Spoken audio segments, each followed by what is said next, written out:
Your clients should know that, hey, when a buyer calls on your property, we have somebody that's taking the call 24/7 so we don't lose that buyer to another property.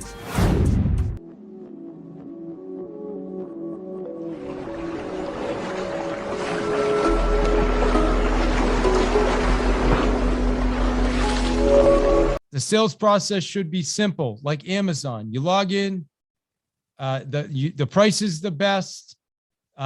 It's there quickly. In some parts of the country, you have it in 30 minutes or less. Typically everywhere you'll have it in 24 hours. And by the way, if you don't like it, you get to send it back. Your process should be like that. When we meet with people, listen, if you're not happy with us, give us 28 days. If you're not happy in 28 days, you can terminate the agreement. We shake hands, we walk away. Okay, we make it simple for people. Well, 28 days seems like a lot. Okay, great. Let's do 7 days then. I don't care. Well, it depends on the market, right? If we're right now, we're in a 7-day market. So not many people say that, but I know people that use that. They've done the 7-day guarantee because they know if they put their house on the MLS, within 2 or 3 days, they're going to have 15 offers. So do you need more than 7 days? Probably not. Okay, so have a simple process. Be transparent. Let people know exactly what your intentions are. Okay, what am I showing up? This is what I'm showing up. This is my goal for today. Be easy to promote. Again, your messaging should be consistent. It should be everywhere, and it should be easy. So when people read about what you do, there shouldn't be any ambiguity, meaning they know exactly what you do. Right? So 40-year real estate agent, 20-year real estate agent, 28-day guarantee, easy to promote. Make our intentions clear. So when I'm showing up to meet with somebody, I want my intention to be super clear. I'm not here to hang out, not here to have tea, coffee. The goal here is to answer questions for you, give you the best information possible, and then get your home listed. Is that okay with you? I want to know the answer to that up front. You know, I was with one of my agents a few months back. We walked into a listing. It was a for sale by owner. And the seller, the first thing he said, he looked at me and he said, listen, I just want to let you know I'm not signing any paperwork today. And I said, that's perfect. I said, because only one of 3 things can happen today. Number 1 is you're going to sign with me and that'll be great. Or number 2, you may not sign with me and it may not be so great. Or number 3, I may not take your listing today. Is that fair? He looked at his wife and said, yeah, okay, great. And now we're on the same page. Right? My intention's clear. His intention's clear. No issues at all. If this makes sense, we'll do some business together. So are your intentions clear? All right. You want to qualify with hard questions. We're going to get into this when we talk about fact finding, but learning how to ask those hard, deep questions. Always pushing for the sale. All right. My goal is to get the sale. I want to get the listing. I want to get it signed. Okay, I want to help people make decisions. My goal is to help people make decisions. Okay, I was working with a team closing 300. They didn't close quite 300. They were closing almost 300 transactions a year, and we looked at their conversion. The team members were converting at about 53%. And what we realized was just by asking a few more questions and helping people, we could easily increase that conversion, which we did. We ended up increasing it from 53 to 65%, which put an extra 30 transactions into that team just by teaching the agents how to ask better questions. And when somebody says, well, I need to think about it, help them make a decision. It doesn't take a lot more effort to do this. It just takes a few more questions and a little bit of confidence. Always agree with the buyer. This is one of Grant's number 1 rules of sales. Always agree. Even if you don't agree, you still agree. You can agree that you don't agree, right? Like I could say, well, you know what? I can actually see how you feel that way. I can understand. I'm not saying I agree with what you think. Like with Fiona, like I don't agree that having an office in Shrewsbury is, and I'm going to keep using that because you put that out there and I think it's great. I don't necessarily agree with it, but I can see how you agree with it and I can see how you can use it. Does that make sense? So I'm still agreeing with you. I'm not going to make you wrong. That doesn't do anything for any of us. I know me in the past, I'd try to make the seller wrong. I wouldn't try. I just want to be right. So I'd, oh, well, this. Show the proposal. So are you showing up with your listing agreement signed? Every time. Do you show up with the listing agreement signed? Do you have a listing agreement? I mean, signed, I mean, filled out. Like I use the tablet. It's always there. It's always filled out. Always use third party. Do you have referral, testimonials, people that say things about you? You should be sending those ahead of time. This is part of your sales process. If you don't get it on the first try, go for the second. Here's another rule from Grant that I love is write this down. No one thing kills a deal. No one thing kills a deal. Let me tell you what that means. A lot of times what we're going to do is going to say, well, when somebody's like, well, I don't know. I need to think about it. Not really sure. What's ultimately they're saying is they're uncertain about something. So if somebody's certain about something, they're going to take action. So when you say, well, I'm not going to, I don't want to be pushy. So I'm not going to ask again, for what, no one thing kills the deal. What that's doing is saying they weren't going to go with you anyway. So they're not going to now all of a sudden not go with you just because you asked the second time for a deal. Now, again, if you're pushy, then yeah, then that could be, but they still weren't going with you anyway. So always attempt a second time. All right, let me just get this thing unstuck. All right. All right. Always use instant follow-up. Here's what you guys want to know on when leads, people expect instant gratification. We're in the Amazon world right now. People want to be able to go online instantly, order whatever they want, pay the best price, get it as soon as possible. And if they don't like it, send it back, which is another reason why our guarantee is so effective. Think about that in your business. If you have inbound leads, if you're getting inbound leads, you need to be right on top. You have 60 seconds before that person bounces on to the next thing. You have 60 seconds to follow up on an online lead. All right. So here's some sales opportunities. Incoming calls. All right. We're going to go through these. Outbound calls. Sold customers. These are past clients. Unsold customers. So in your workbook, if you printed the workbook or if you have it, you should be writing these down. Unsold customers. These are follow-ups. Okay. Like people that haven't bought yet, your follow-up process. Referrals. I mean, in the real estate space, referrals are a big source of business. Outbound visits, like so listing appointments, open houses. Here's some great opportunities. I want you to be thinking about these as we're going through them. Are these things we're doing right now in our business? Inbound visits. We're probably not getting as many inbound visits as we used to back in the real estate days. People walking into the office. That's not really happening as much. Your website. What does your website look like? Is it consistent with your messaging? Is it easy to navigate? If somebody goes to your website, are they going to get lost or do they know exactly where to go? E-commerce. What are you doing online? Do you have products online? Do you have different offers online? Social media, inbound. Social media, outbound. Do you have somebody outbound, working the outbound on like LinkedIn and Facebook and things like that? Reaching out to people, saying hello to people, to ask, wishing people happy birthday. Somebody years ago, he would, on people's birthday, he would actually send them a private message on their birthday, a video message, not just a private video message on their birthday, just wishing them a happy birthday. Thought that was super cool. It's different. Everybody wishes people happy birthday on their social media page, but he was doing it as a private message with a video. Service calls, serving the people that you did business with in the past. Complaints. This is a fun one. I love this one. people that are complaining or people that things didn't go the way you expected them to go. Years ago, there was a guy, we were selling his house, and the house wasn't selling, and he was frustrated.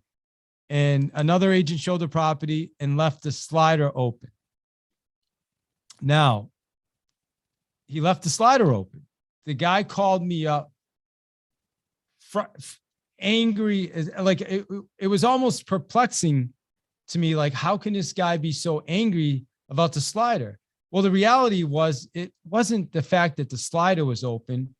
It was the fact that the house wasn't selling. And he was just using that as an opportunity to vent. So I, listened to him, and I acknowledged, and I took full responsibility. And he wanted to actually go call the other agent's office and complain. I said, no, the other agent's a good guy. Like, listen, I take responsibility. I should have made sure that he locked the slider. So I'll take responsibility. We don't have to call the other agents off. So just by me listening to him and hearing him out, we ended up getting a price adjustment. On the complaint call, calling me to complain, probably was thinking about firing me, because I was able to listen, agree with him, was able to get a price adjustment, and then ultimately get the property sold. So email campaigns, again, sales opportunities, email campaigns. What do your campaigns look like? And then here's another one. The competition's clients. So you may not have access to the competition's clients, but the properties that you sold, all those listings. When you sell a property, like if you're the listing agent, somebody else buys the property, sometimes with a buyer's agent, but they still need to be on your drip campaigns. They should still be getting your emails, right? Same thing. If you're the buyer's agent on someone else's listing, I always add them. To my process. So they're getting my emails, they're getting my updates, because the reality is most of the other agents aren't doing that. So I want to hear from some of you guys right now. I'm going to open it up. Let me stop share for a minute. Okay. So going back, I want to hear, what are some of the opportunities that you're currently using right now? Let's hear from a few of you. So, hey, Dave, Don here. I've used a lot of them over the past. The issue is to consistently stay on top of it all the time. I mean, you get started with something, and then something else comes up, and you're doing a different one, and then, so I'm just being real. No, that's amazing. So having good systems in place, Don, right? Right. That's what I'm hearing. Having systems of automation and ways that you can follow up, right? Right. And maybe outsource some of it. I'm looking at outsourcing some of it right now, because if it relies on me all the time, sometimes it gets pushed back. Yeah, absolutely. And you have to. I think Matt, you've done a really good job, because you have somebody that you have a service that takes all your incoming calls, correct? You talking to me, Dave? Yeah. Sorry, I know there's two Matts on here. Yeah, I have a 24/7 answering service. So when a call comes, even if it's on the weekend, they can then direct it to a sales agent.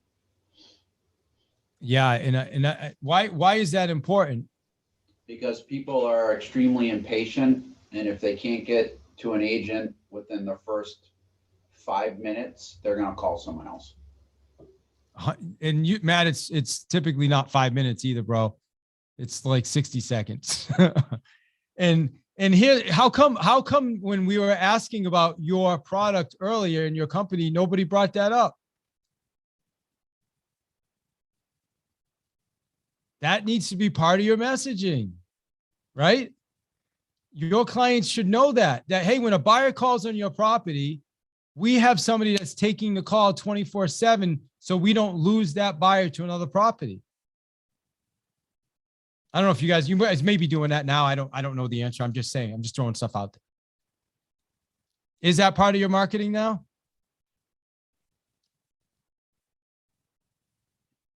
I'll take the silence as a yes, I guess, since I always agree. All right. Okay, who else? V. Nice to be here. Hi. Hey, what's up? How are you? I'm well. Hi, everyone.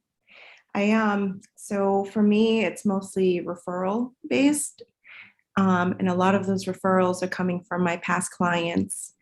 I feel that's a lot easier for me to communicate with them, I guess, because it's already a warm lead and I already established relationships with them.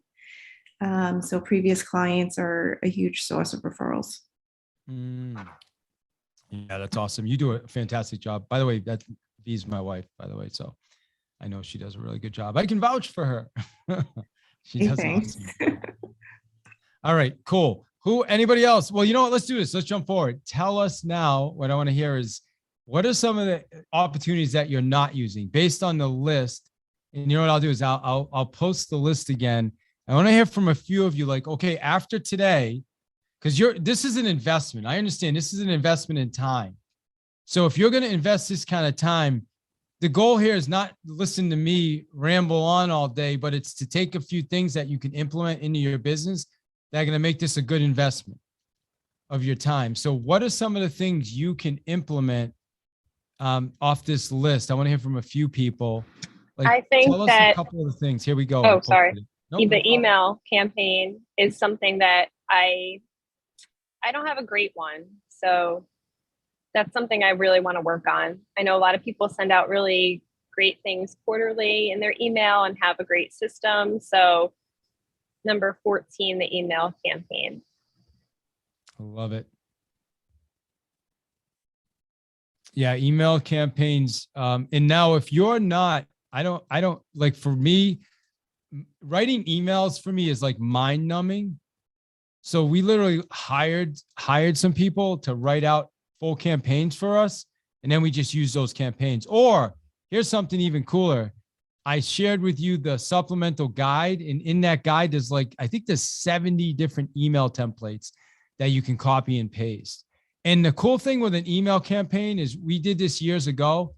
So take a Saturday or a Sunday, an afternoon, and say, I'm going to time block like 4 hours. And all you're going to do is you're going to create your email template and you're going to build it right into your CRM. And then you create a drip so that now anytime somebody comes in, all you need to do is apply that drip. You only have to do that once. So it's a great way to do it. All right. Who else? Who else has one on the list that they're not doing now that they want to implement?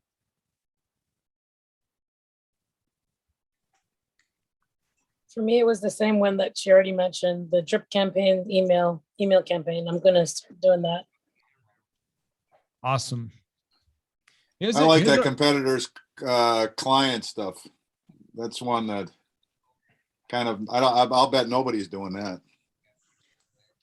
Well, you know what? In the real estate space, you know, you can do it. All you need to really do is just when you close on a property, stay in touch with the people that live there. Because you know the other agent isn't. In most cases, the other agent isn't doing a really good job of staying in touch with the people. You know, we listed a house yesterday. I think Matt Hubert's on the call. Matt, I don't know if you're available. Remember what the guy said to us at the end? He said, he goes, my friend, I got an agent I've known 12 years. He's going to be upset. Yeah. Right? Didn't he say that? Yeah. Yeah. But he didn't call back in time. We waited a week and then he didn't call him back. So he went with us. Yeah. He's like, you've been calling me for a year. I think he might've said 2 years, but I don't know. I think it's a year. But he's like, but you know, he goes, I still wanted to give my friend one chance. He never got back to me. It's been a week. So listing with you. And it was perfect. Right? We're there. Yeah. So, you know, expired listings. We've built a big business working expired listings. That's the competition, right?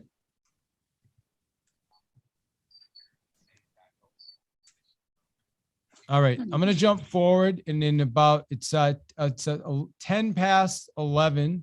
I'm sorry, 11 past 10. I said it backwards. And we're going to jump into the greeting right now. And when you think about the greeting, I mean, it's funny. Sometimes we overcomplicate the greeting, and the greeting should be super, super simple, and concise. And I'm going to share my favorite greeting with you guys is, and what it, before I do, what it does is it puts the client at ease. For starters, and we need to use positive language. It needs to be short. It's also an offer of information. You could also have some options if possible.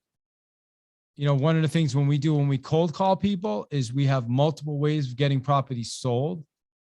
You know, you should always be smiling. You should have a great attitude, and you should be prepared to handle any objections that come up. And here's a greeting for inbound. Super, super easy. You know, thank you for calling ABC Realty. My name is David. What can I get you information on? Think about that. Who answers the phone like that? What can I get you information on? Do you know what people are calling you for? Anybody? Why are people calling your office or calling you or calling your cell phone? For Unless they information. have a question or they need something from you. Yeah. Yeah, they need information. So right out of the gate, what can I get you information? I feel like this is probably the most brilliant greeting I've ever heard. I wish I heard this 20 years ago in real estate. I wish I was using this 10 years ago when people were calling my team. Okay, what can I get you information on is the inbound. Let me jump back to that. Great. I was looking to get a price on 123 Main Street. Excellent. I'll be happy to get your price on 123 Main Street. In addition to price on 12 Main, can I also get you information on what else? Is it only Main Street, or are you also looking in Shrewsbury? So you want to get as much information as possible from people. Now, the outbound, another one. I love these guys' greetings. This is with the reason for my call is, like, some of you probably know me from prospecting. I've never seen a more effective way to contact people. The only thing I've added to this is, have I got you at a bad time? Which I jump back and forth.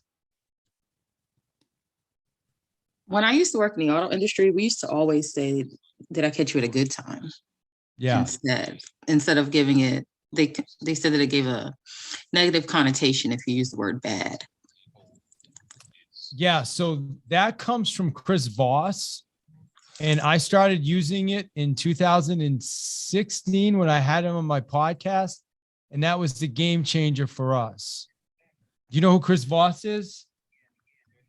No. Chris wrote this book right here. See it?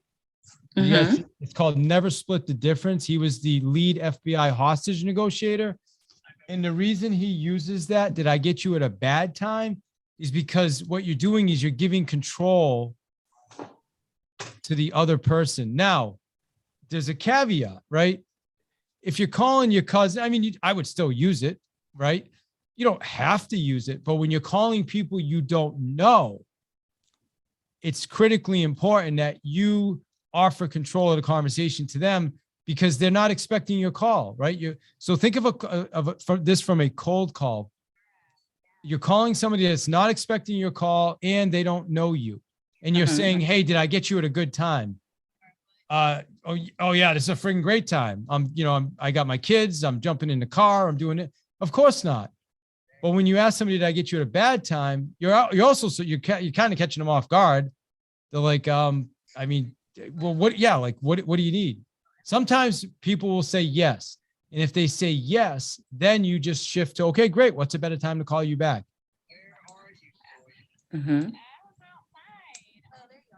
If somebody's got some background going on.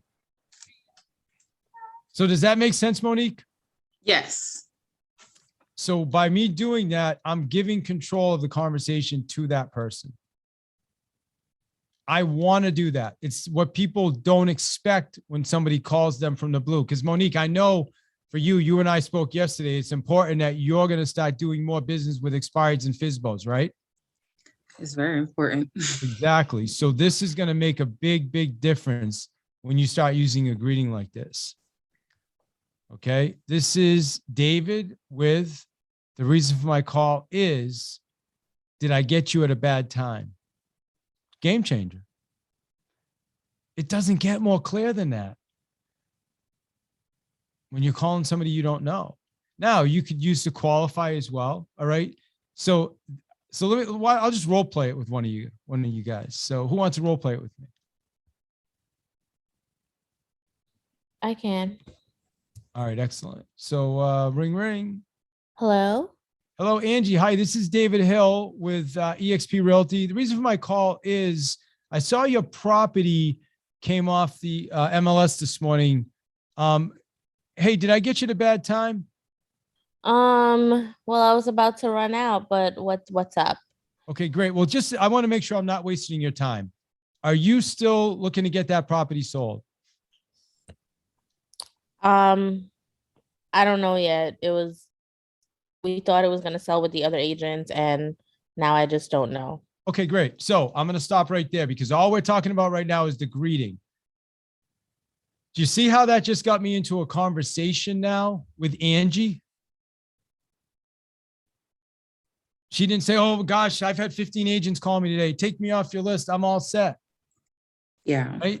It got me into a conversation with her because of the clarity, the conciseness, the certainty in the way I approached the greeting. Like, I'll tell you, we don't spend enough time thinking about how important our greeting is. I mean, listen, if you're calling your cousin, I get it. Don't worry about it. You're calling your best bud that you haven't talked to in a while. Sure, that's fine. But when you decide, okay, I'm going to start dealing with people that don't know me yet, this is when we really, really need to be very, very clear and concise in our greeting. Yeah, Monique, I see do you have a question or? No, I just took it off so that way when you are seeking feedback, it's easy for me to reply. All right, awesome. Love it. Okay, so let's do this. I want everybody to take a couple minutes and I want you to create your greeting right now. Everybody's going to have an opportunity to do this. Let me go back to the greeting. All right. Let's see. No, not that one. Where did I go? Okay, right here. Outbound. Everybody, I'm going to give you 5 minutes and I want you to create your own outbound greeting right now. Okay. You don't have to call expireds. If you're going to call, like, let's just say there's some clients that you sold houses to in the past. Okay. You haven't spoken with them in a while. Use this model. Oh, let me share my screen. I didn't realize I want you to use this model that's on my screen to create a conversation. So again, this is an action workshop. So you're calling somebody that you sold their house a while back, or maybe they bought the house from you, haven't talked to them in a while. And this is how you're going to make a connection. Or let's say you just got your real estate license. I think there's a couple new realtors in here. So now you're going to go and you're going to let everybody know you're in real estate. You're going to go call some of those people that are in your cell phone. Some of those people you haven't talked to in a while. You're going to let them know you're in real estate. Hi, this is David man. Hey, it's been a while since we spoke. Well, listen, the reason for my call today is I just got my real estate license, man. I'm super excited. By the way, did I get you at a bad time? So I'm going to give you 4 minutes and I want everybody to write out their intro, their greeting right now. And if you're going to call an expired or FSBO, that's perfect. Write it out for that. All right.